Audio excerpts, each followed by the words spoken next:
Testemunhos Seletos, volume 1, capítulo 91. Crítica aos líderes. A igreja sofre por falta de obreiros cristãos altruístas. Se todos os que são, em regra, incapazes de resistir à tentação e são demasiado débeis para ficar sozinhos, se conservassem afastados haveria naquele lugar uma atmosfera espiritual muito mais pura. Os que vivem alimentando-se das cascas, dos fracassos e deficiências alheios, que juntam para si mesmos os vírus das negligências e faltas do próximo, tornando-se, por assim dizer, os varredores das sujeiras da igreja, não representam vantagem para a sociedade a que pertencem, mas sim verdadeiro peso morto às comunidades das quais escolhem participar. A igreja carece não de pesos, mas de fervorosos obreiros, não de críticos, mas de construtores em Sião. São realmente necessitados missionários no grande centro da obra, homens que defendam a fortaleza, que sejam fiéis como o aço para preservar a honra dos que Deus colocou à frente de sua obra e que farão o máximo possível para suster a causa em todos os seus departamentos, mesmo com sacrifício de seus próprios interesses e da vida, se necessário for. Mas foi-me mostrado que há poucos que têm a verdade entretecida em sua própria alma e podem subsistir ante a severa prova de Deus. Muitos há que se apegaram à verdade, mas a verdade não se apoderou deles para lhes transformar o coração e purificá-los de todo o egoísmo. Aos que vêm há para ajudar na obra, assim como há muitos membros antigos que têm terrível conta a prestar a Deus por terem sido um empecilho ao trabalho pelo seu amor próprio e sua vida sem consagração. A religião não tem virtude salvadora se o caráter dos que a professam não correspondem com a profissão. Deus deu graciosamente grande luz ao seu povo, mas Satanás tem uma obra a realizar e faz sentir seu poder em maior medida no grande centro da obra. Ele toma homens e mulheres egoístas e não consagrados e os torna sentinelas que vigiem os fiéis servos de Deus, pondo em dúvida suas palavras, suas ações e motivos, e criticando e murmurando em vista de suas repreensões e advertências.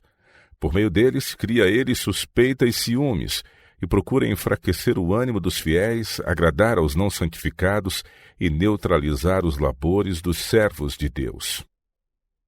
Frutos da crítica. Satanás tem tido grande poder sobre o espírito dos pais por meio de seus filhos indisciplinados. O pecado da negligência dos pais clama contra muitos pais observadores do sábado. O espírito da tagarelice, maledicência, é um dos instrumentos especiais de Satanás para semear a discórdia e a luta, para separar amigos e solapar a fé de muitos na veracidade de nossas crenças. Os irmãos e as irmãs estão demasiado prontos para falar das faltas e erros que julgam existir em outros, e especialmente nos que têm apresentado sem recuo as mensagens de repreensão e advertência que o Senhor lhes confiou. Os filhos desses queixosos escutam de ouvidos abertos e recebem o veneno da desafeição. Os pais fecham assim cegamente os meios pelos quais poderia ser alcançado o coração dos filhos. Quantas famílias não temperam suas refeições diárias com dúvidas e críticas? Dissecam o caráter de seus amigos e o servem como delicada sobremesa. Um precioso bocado de maledicência é passado ao redor da mesa para ser comentado não só por adultos, mas também por crianças. Nisso Deus é desonrado. Disse Jesus: quando fizestes a um destes meus pequeninos irmãos, a mim o fizestes. Mateus 25, 40. Portanto, Cristo é menosprezado e profanado pelos que difamam seus servos. Os nomes dos escolhidos servos de Deus têm sido usados com desrespeito e, em alguns casos, com absoluto desdém por certas pessoas cujo dever é apoiá-los. As crianças não têm deixado de ouvir as observações desrespeitosas dos pais com referência às solenes repreensões e advertências dos servos de Deus. Têm compreendido os escarnecedores gracejos e palavras depreciativas que de tempos a tempos lhes têm chegado aos ouvidos e a tendência tem sido nivelar em seu espírito os interesses sagrados e eternos com os negócios comuns do mundo. Que obra realizam esses pais fazendo de seus filhos uns incrédulos já na infância? Desta maneira é que as crianças são ensinadas a serem irreverentes e a se rebelarem contra as repreensões do pecado enviadas pelo céu. Onde existem semelhantes males, só pode prevalecer o declínio espiritual. Esses mesmos pais e mães, cegados pelo inimigo, admiram-se de que os filhos sejam tão inclinados à incredulidade e a duvidarem da verdade da Bíblia. Admiram-se de que seja tão difícil alcançá-los por influências morais e religiosas. Tivessem eles visão espiritual e descobririam desde logo que esse deplorável estado de coisas é resultado de sua própria influência doméstica, produto de seus ciúmes e desconfiança. Assim, muitos incrédulos são feitos nos círculos familiares de professos cristãos.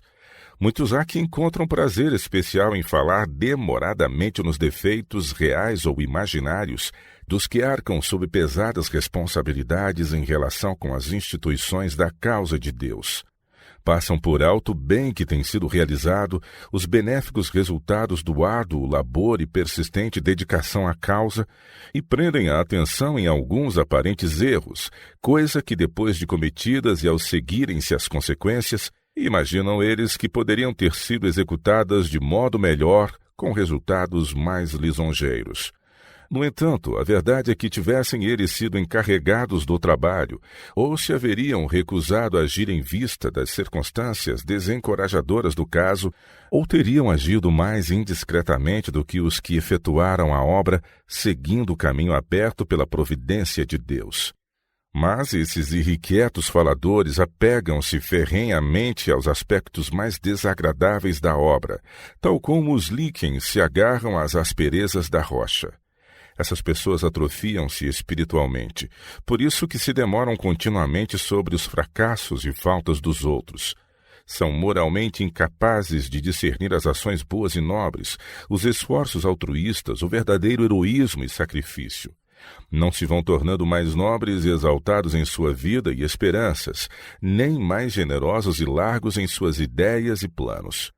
Não cultivam aquela caridade que deve caracterizar a vida do cristão. Degeneram dia a dia, tornando-se mais estreitos em seus preconceitos e opiniões.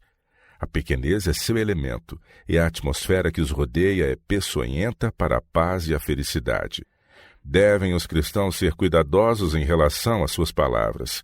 Não devem nunca passar adiante informações desfavoráveis de um de seus amigos a outro, especialmente se aperceberem de haver falta de união entre eles. É cruel dar a entender e insinuar como se soubéssemos em relação a esse amigo ou aquele conhecido muita coisa ignorada pelos demais. Essas insinuações prosseguem e criam impressões mais desfavoráveis do que se os fatos fossem francamente relatados, de maneira livre de exagero.